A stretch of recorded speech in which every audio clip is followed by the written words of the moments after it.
어제 국내 증시가 장 마감 쪽으로 가면서 고점을 키워가는 모습이 나왔습니다. 코스피 지수가 1996포인트까지 올라가면서 하루 만에 상승을 했고요. 코스닥 지수 역시 3거래일째 상승을 하면서 516선까지 올라갔습니다. 유가증권 시장의 수급적인 동향을 살펴보도록 하겠습니다.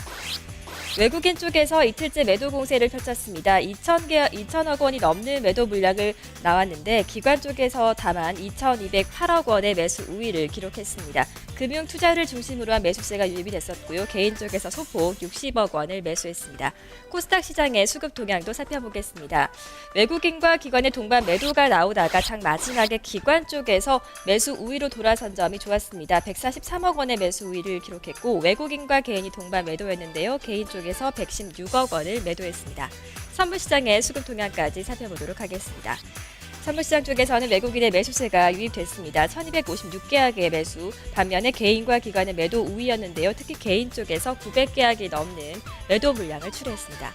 외국인과 기관 어떤 종목들을 가장 많이 사고도 팔았는지 순매수와 순매도권 상위권 종목에 살펴보겠습니다. 먼저 외국인의 순매수 상위권 종목입니다. 1위 하나금융지주입니다. 이렇게 외국인의 순매수세를 받으면서 7거래 연속의 상승 랠리를 펼치고 있는 종목이고요. 2위는 고려아연입니다. 3위와 4위에 백화점주가 올라와 있습니다. 현대백화점과 롯데쇼핑인데요. 다만 이들 종목 같은 경우는 기관의 매도세를 받기도 했습니다. 현대백화점은 기관의 매도를 받으면서 1.5%가 밀려났는데 올해 첫 세일 실적이 부진했다라는 소식 속에서 이틀째 하락 흐름을 이어가고 있습니다. KB금융은 하나금융지주와 마찬가지로 외국인의 순매수세를 받으면서 5거래일째 상승 흐름을 펼치고 있습니다. 기관 쪽의 순매수 상위 종목 1위 삼성전자입니다. 어제 하루 만에 반등에 나서면서 1.7%가 올랐습니다. 장 마지막으로 가면서 자동차주들의 선전이 두드러졌습니다. 일본의 통화 정책이 발표가 되면서 엔화 약세가 우려되긴 했지만 이러한 흐름을 뒤집고 자동차주들의 반등에 나서는 모습이 특징적이었는데요. 현대차와 현대모비스 기관의 매수세를 받았습니다. 4위는 LG디스플레이, 5위 KT가 올라와 있습니다. 순매도 상위권 종목들도 살펴보겠습니다. 먼저 외국인의 순매도 상위 1위는 SK이노베이션입니다. 이어서 현대차와 삼성전자가 2, 3위권에 올라왔고요. 4위는 SK하이닉스 그리고 기아차의 순으로 외국인 쪽에서 매도를 했습니다. 기관 쪽에서도 동반으로 SK하이닉스를 매도하는 모습 포착됐습니다. 한국가스공사가 기관의 집중적인 매도 공세를 받으면서 어제 크게 밀려나는 모습이었습니다. 이어서 현대백화점과 롯데쇼핑은 외국인의 순매수세와는 반대로 기관의 매도 공세를 받는 모습이었습니다. 순매수 쪽의 특징 종목 살펴보겠습니다. 어제는 자동차주들의 흐름을 짚고 넘어가야 할 필요성이 있어 보입니다. 어제 현대차, 기아차와 함께 봉합권에서 계속 등락을 하다가 일본 쪽에서 통화정책 발표가 나오면서 상승폭을 크게 키워가는 모습이 나왔습니다. 이런 흐름 속에 2% 가까이 올랐는데요. 기관의 매수세가 유효했습니다. 27만여 주를 집중 매수하는 모습이었는데요. 현대차의 주가를 확인해 보겠습니다. 일본은행의 통화정책 결과가 예상된 수준으로 나오자 엔화는 오히려 강세를 보이기도 했습니다.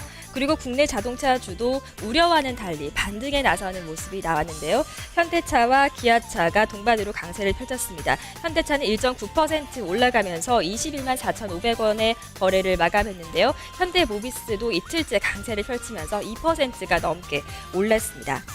엔화가 강세로 돌아서면서 가격 경쟁 구도에 있는 자동차주가 역시 반등에 나선 것으로 풀이가 되고 있습니다. 순매도 특징 종목들도 이어서 살펴보겠습니다. 외국인과 기관의 동반 매도세를 받은 종목은 우선 SK하이닉스였고요. 특징 종목으로 한국가스공사까지 살펴보도록 하겠습니다. SK하이닉스의 주가를 확인해 보겠습니다. 외국인과 기관의 동반 매도 공세를 받았습니다. 이러한 흐름들 속에서 어제 SK하이닉스 같은 경우 2.7%가 하락하면서 25,000원 선의 거래를 마감했습니다. 수급적인 상황을 살펴보면 외국인 쪽에서 83만여 주를 매도했고요. 기관은 100만 주가 넘는 매도 물량을 출회했습니다. 큰 악재가 있었던 것은 아니지만 이러한 수급의 발목을 잡히면서 SK하이닉스가 2.7%가 밀려나는 모습이었습니다. 이어서 특징적인 종목으로 한국가스공사를 살펴보겠습니다.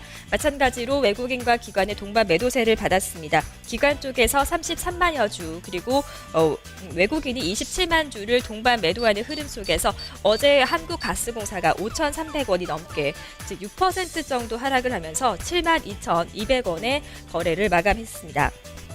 이 종목은 미수금, 유동화 무산 우려에 따른 급락이 나온 종목입니다. 지난해 하반기부터 한국가스공사가 추진해왔던 5조 4천억 원 규모의 자산 유동화 거래가 사실상 무산됐다라는 소식이 시장에 전해진 여파를 받은 것입니다.